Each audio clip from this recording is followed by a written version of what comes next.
our God we lift up one more. To our God we lift up one song. To our God we lift up one more. Singing hallelujah. To our God we lift up one more. To our God we lift up one song. To our God we lift up one more. Singing hallelujah.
integrated with our Home Point Center. If you're not familiar with what our Home Point Center is, it's a bunch of resources in our fellowship hall for you to study God's Word at home with your family, with your spouse, by yourself, or wherever you may find yourself at in life.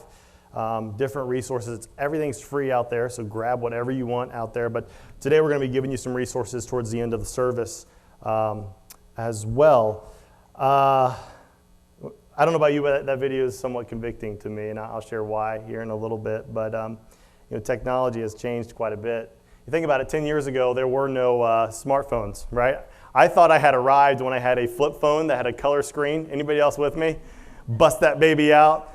Got a color screen on there. I'm doing pretty good. But in fact, we've come a long way since this. Bring that up real quick, Mike. Everybody remembers that phone, right? Let me ask real quick. Do you guys know who that is, real quick, teenagers? Do you guys know who's that? You have no idea who that? Children of the 80s. Zach Morris. Lisa, you don't know? You're a child of the 60s, 70s? Oh, okay. Zach Morris and the brick. Everybody remembers that. It was the first cell phone that I ever saw, and obviously no one else had one because look at it. I mean, how would you put that in your pocket? Or if you had a hip clip, you don't know whether to throw it at somebody or what. It was massive. But those are cell phones from the 80s and 90s, everybody. But we have come a long way, really. with technology, and how do we adapt to those things? What do we do when it comes to this device here that you can do absolutely anything on? It kind of blows my mind, all the stuff that we can do, from fantasy football to anything, really. Of everything that we want to do, we can do. There's an app for just about everything in our life. But I think we all have, at times, different problems with that. I was paying attention one time at Kings Island. We go there all the time. We live there in the summer. And the beetle bug ride. You guys know which one I'm talking about? It goes in a circle. You guys know? I mean, you haven't been to Kings Island. It's this big amusement park in Mason. I don't know if you've heard of it. But anyways, in Kittyland, and I can understand, I didn't go to Kittyland for the longest time. But they have this beetle bug ride, and I remember standing there watching Rhett one day, and I looked up, and half the parents, while their kids are having a great time, were checking their phones out, missing some really, really funny stuff that their kids were doing. The point of this series, the next couple weeks, is not to demonize technology or even social media. In fact, I'm going to be encouraging you to use it later on in the service in connection with our series, Connect 3D. But the problem is, it's not social media, and it's not this device. It's when we don't have boundaries when it comes to social media and it comes to our devices. Really, it's when we don't have boundaries in how we spend our time is what I'm getting at. It doesn't necessarily have to even be a phone. But how we spend our time and how we spend our energy. I want you to consider something with me. Jesus Christ, who we're going to look at as our example today, and nobody better to look at as an example than Christ, while he's here on earth, he had limited time and he had limited resources. Physically, he would get tired and need to rest. And so I want us to look at his example of how he set boundaries up for himself. Now, we're all busy, right? School has started. We're kind of maybe getting back into somewhat of a routine. But I have no doubt that everybody in this room doesn't have a myriad of things to do. But none of us had the itinerary Jesus Christ had, right? None of us had more to accomplish in a shorter amount of time. In 3 years, all the stuff that Christ had to do. And yet, he lays out for us boundaries that he set up. And so I want us to look at that. Then I want to look at the 3 Ds, what we can do for us to invest more in the people around us. Think about it. It is now easier to connect with 1,000 people, and then we have an issue going deep and connecting with 3 people, right? We can be connected with 1,000 folks who we barely know, but have a hard time connecting with those who sit right across the table from us. And so you think about how God created us. He created us for relationship. Think about it. The greatest commandment, to love God with all our heart, soul, mind, and strength, right? That's number 1. What's number 2? What's number 2? Love your neighbor. Love others. That's why we're created.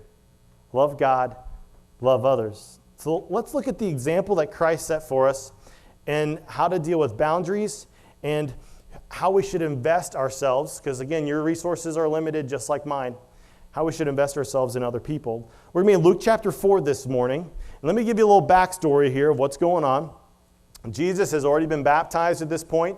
He's already endured temptation, which you kind of get the idea when you read Luke chapter 4. Let me encourage you to read it this week. When Jesus, you ever wonder why Jesus was tempted before his ministry?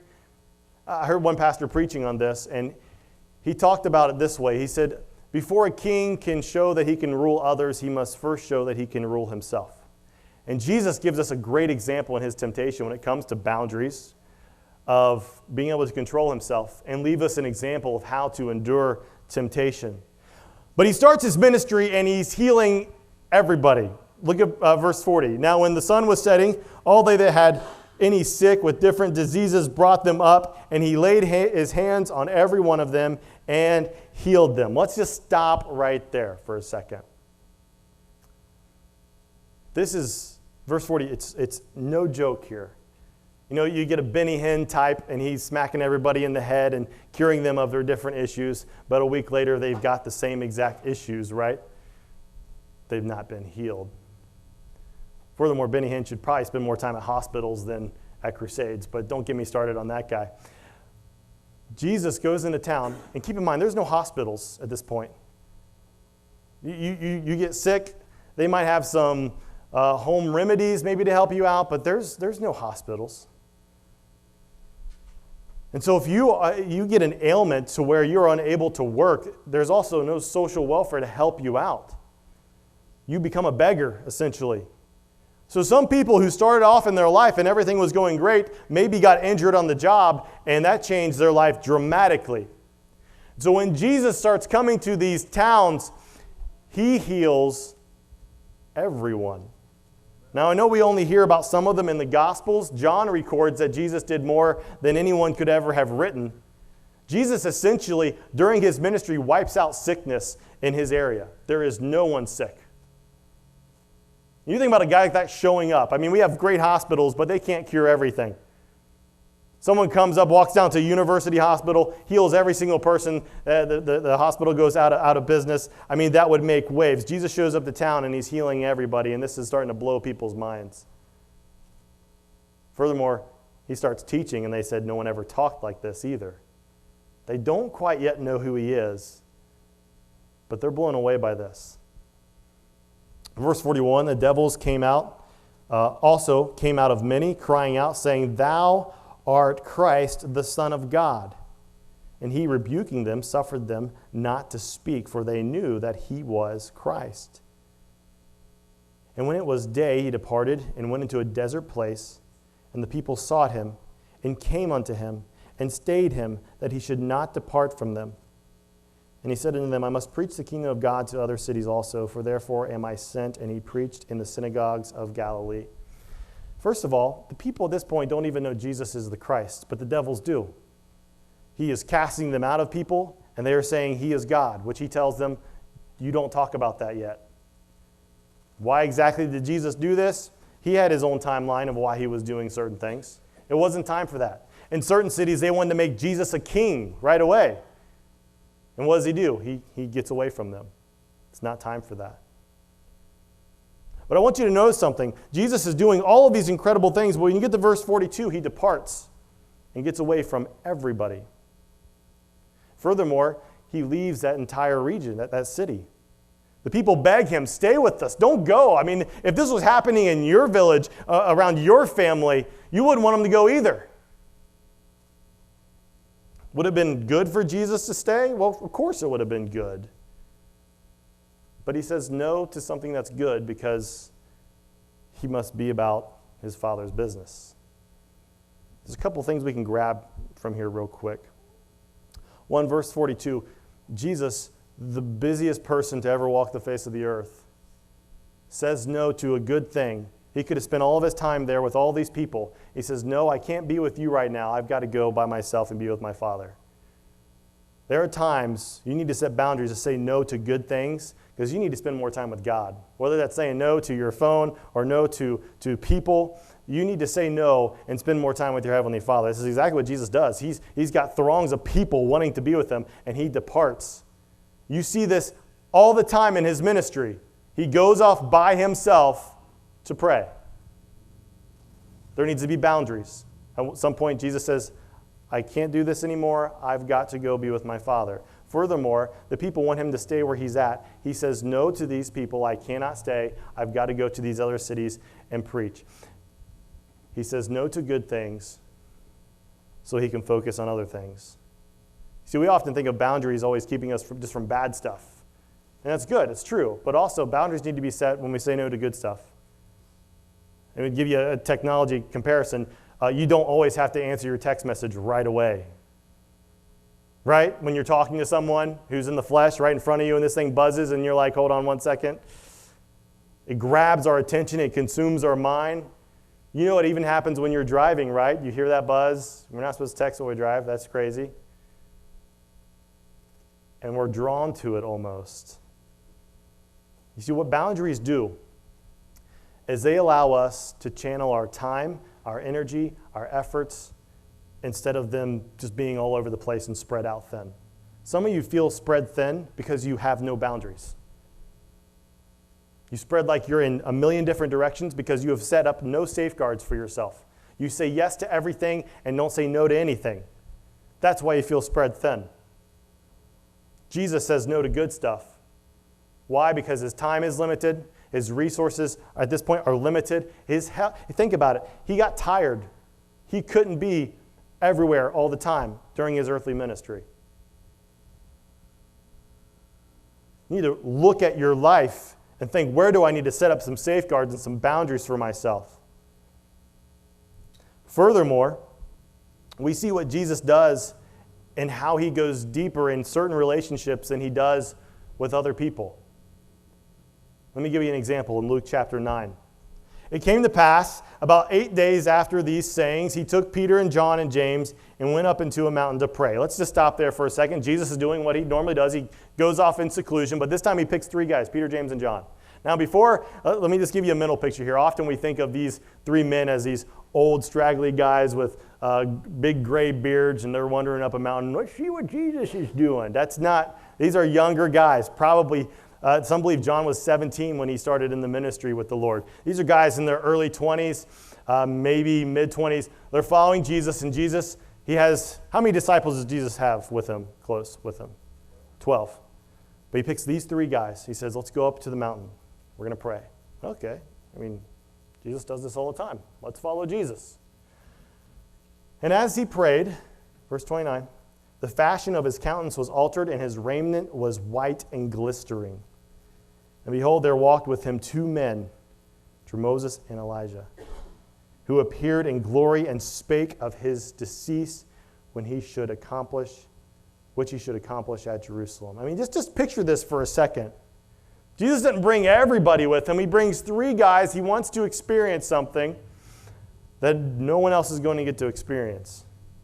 They see Jesus in a way no one else has ever seen him, in all of his glory. They're there, he's praying, and the next thing, Jesus, you're glowing. And Moses and Elijah are with you. If you don't know who they are, those guys have been dead a long time. And this isn't some weird scene out of The Walking Dead. These are men of God who die, and here they are talking to Jesus. And these 3 get in on it. Why does Jesus just bring 3 guys? Wouldn't the 12 want to see that? Wouldn't more people want to see that? Why does he do that? Is there a method behind his madness? He spends more time with less people. Look at Luke 10. After these things, the Lord appointed other 70 also, and sent them 2 and 2 before his face into every city and place whither he himself would come. Here's the 70. He sends them off 2 by 2. You guys are going to go into the cities before I get there. You're going to preach. Does he spend a ton of time with these 70 people? No. He gives them instruction. He sends them off. Look at Luke 22. Saying, Father, this is the Garden of Gethsemane, one of the darkest times in human history just before Jesus is crucified. Saying, Father, if thou be willing, remove this cup from me. Nevertheless, not my will, but thy will be done. And there appeared an angel unto him from heaven, strengthening him.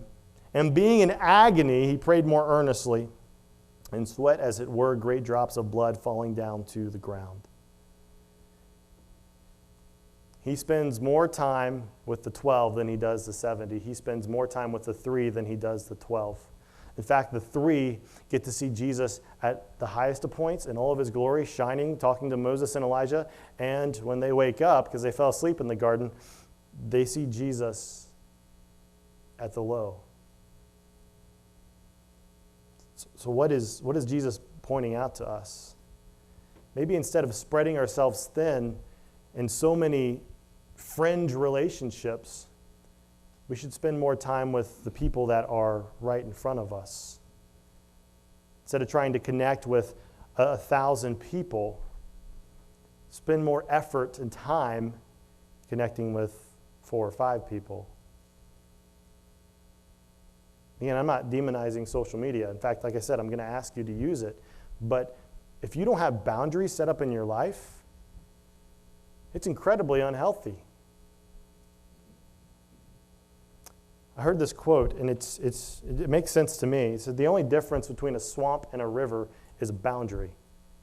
One brings life, the other one makes it very difficult.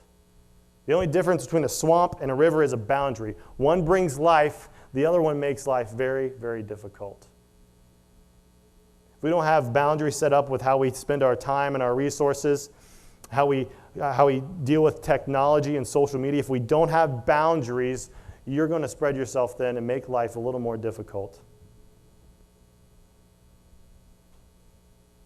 Again, this is why you can have 500 friends on Facebook, but no one to help you move next week, right? You got 500 friends, this will be no problem. And then nobody responds on Facebook. So today, I want to give you a couple things that I believe will help us out. The 3 Ds. All of that was introduction, and we're now getting to the message, all right? It's going to be a long day. I'm just kidding. Some of you looked up at me like, oh dear, let's get out of here. The doors are locked, so you can't leave. Anyway, just playing.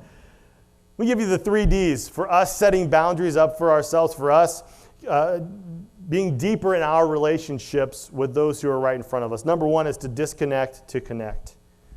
To put this thing down more. I'm not saying permanently, but to put it down more or turn it off more. And before you think, well, pastor's preaching on this, so he must have this down pat, you'd be wrong. You would be. You see, what I tell some of the preacher boys I encounter is that preaching is an overflow of what God is doing in your life. And sometimes that involves what God is convicting you about in your life. And he convicted me heavy about this issue. A few weeks ago, I got home from work. And one of the coolest things when you go home from work and your kids are little, they're excited to see you. When they're teenagers, they don't care that you're home, right? Like, you guys pumped when mom and dad get home? Exactly. But your kids, they don't know any better, right? They're small. And so when I get home, the routine is pretty much the same. We live in a bi-level, so you can go, when you enter the door, you can go downstairs, or you can go upstairs, and our couch is right here. So when I enter the door, I hear these little footsteps, and then this little head always pops up over the couch. Bam, Daddy! He's excited to see me, and that means it's wrestling time. We got to get down, we got to fight for a little bit, because that's what we do. We wrestle and play dinosaur. I don't know if you wrestle and play dinosaur at your house, but you're missing out on good stuff. But I can remember a few weeks ago, I got home from work. Same routine, little feet, head pops up, Daddy! And I get to the top of the stairs, and he's wanting to wrestle, wanting to play. And I think I was checking the email or I was checking my Facebook. And so I grabbed my phone, or it could have been a text. I don't remember, but I grabbed my phone. And the next thing I know, this little tiny 3-year-old hand goes like this and says, put it down, Daddy. So you know what I did? I put it down. And I just thought, what are you doing? You've got this little life that you only get a certain amount of time to pour into. And I think, there are great advantages to having these devices, but they have blurred the lines of what work and home is. They blur the lines of who real friends are and fringe friendships are.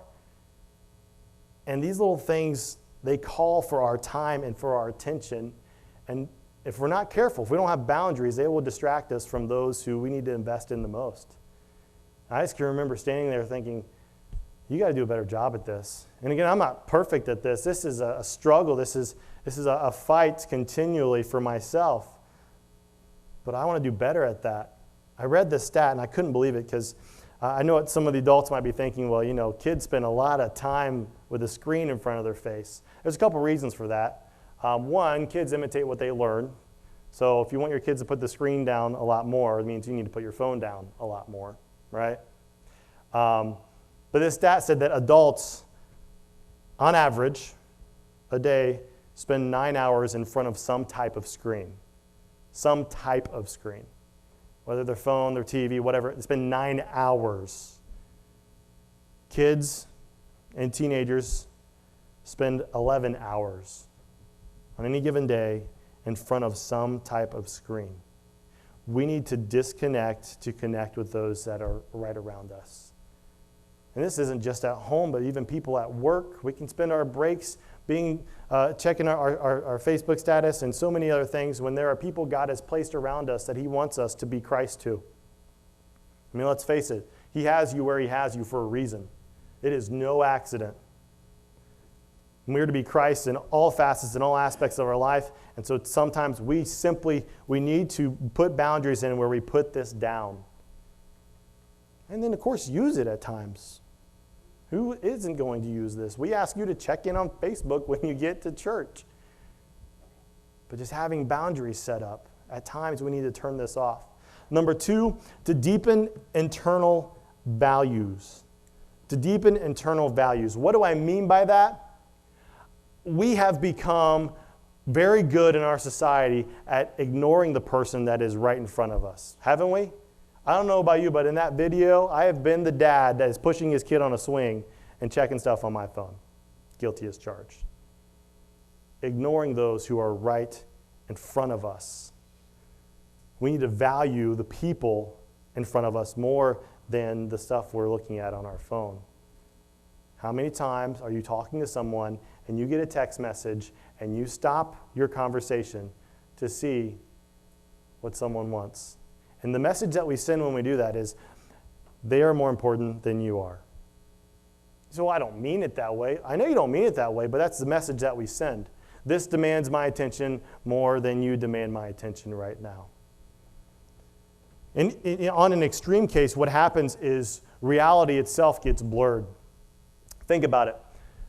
The people you're friends with on Facebook, and some of you are friends with me, Facebook is for exchanging information. You only get to see what I want you to see, right? You only see what I put on there, and vice versa.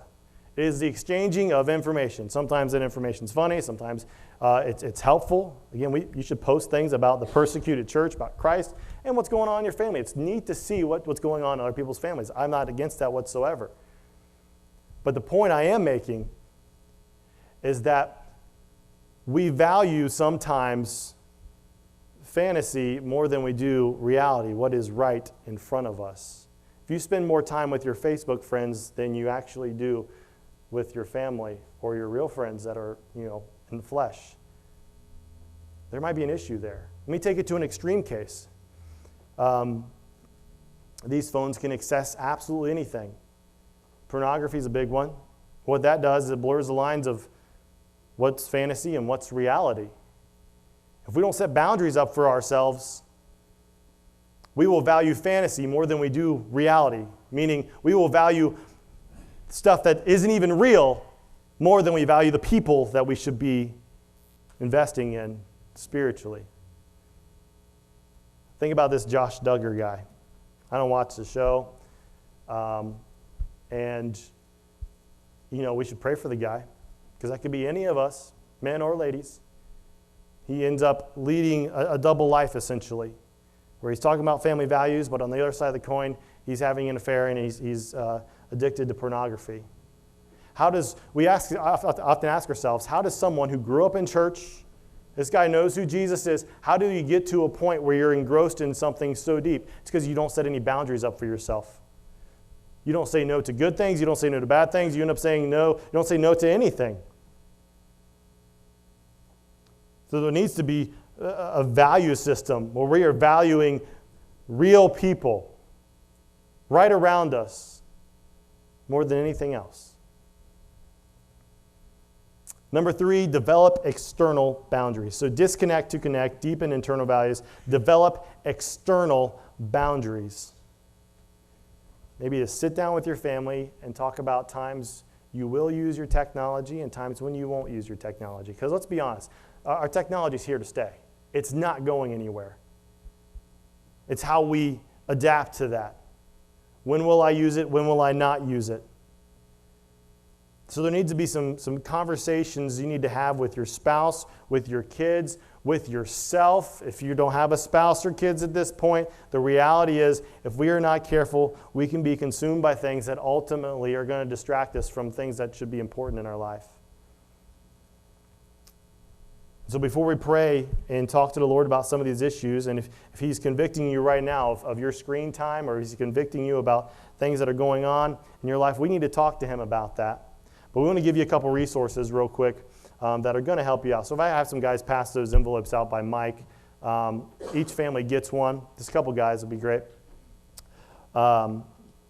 Usually we leave all these things at the Home Point Center for you to just grab here and there, but this time we're just going to put them right in your hand. So one person from each family can just throw your hand up. These are free resources for you. And there's also more resources at the Home Point Center.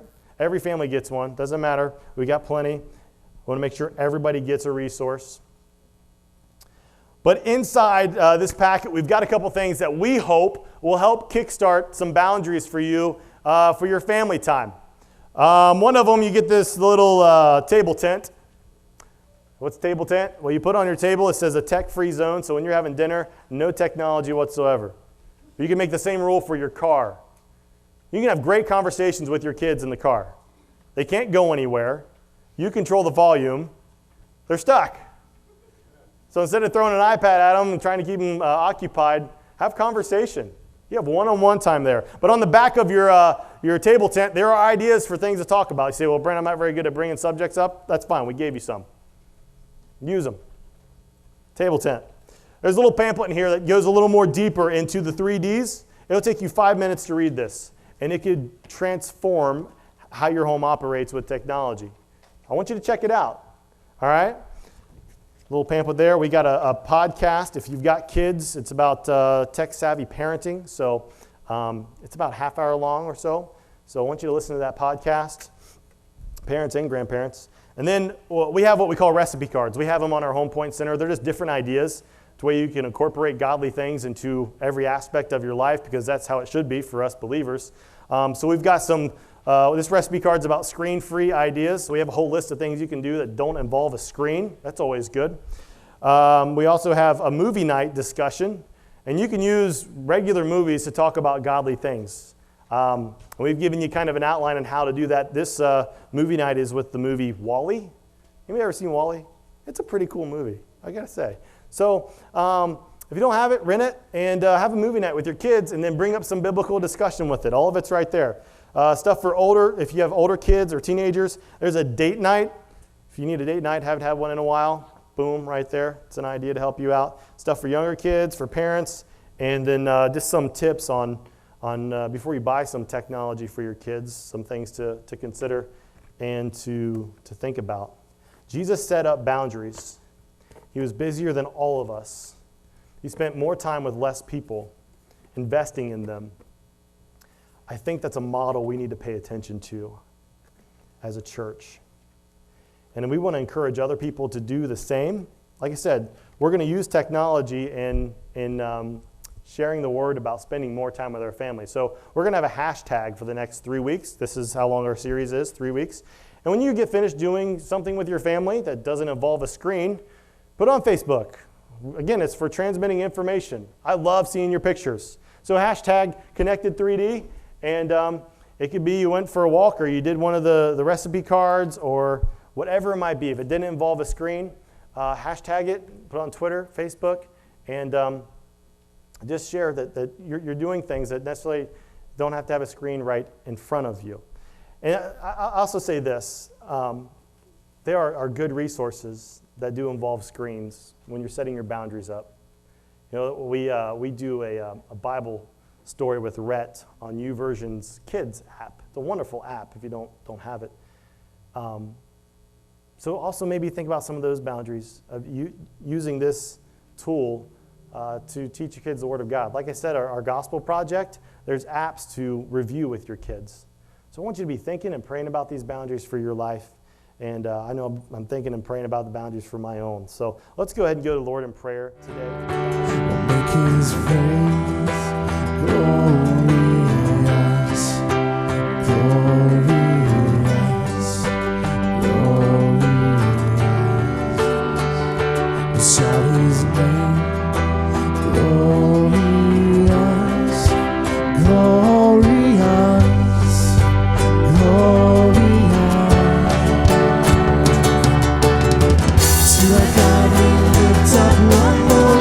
To our God we lift up one song. To our God we lift up one more. Singing hallelujah. To our God we lift up one more. To our God we lift up one song. To our God we lift up one more. Singing hallelujah. Hallelujah. Hallelujah. Hallelujah.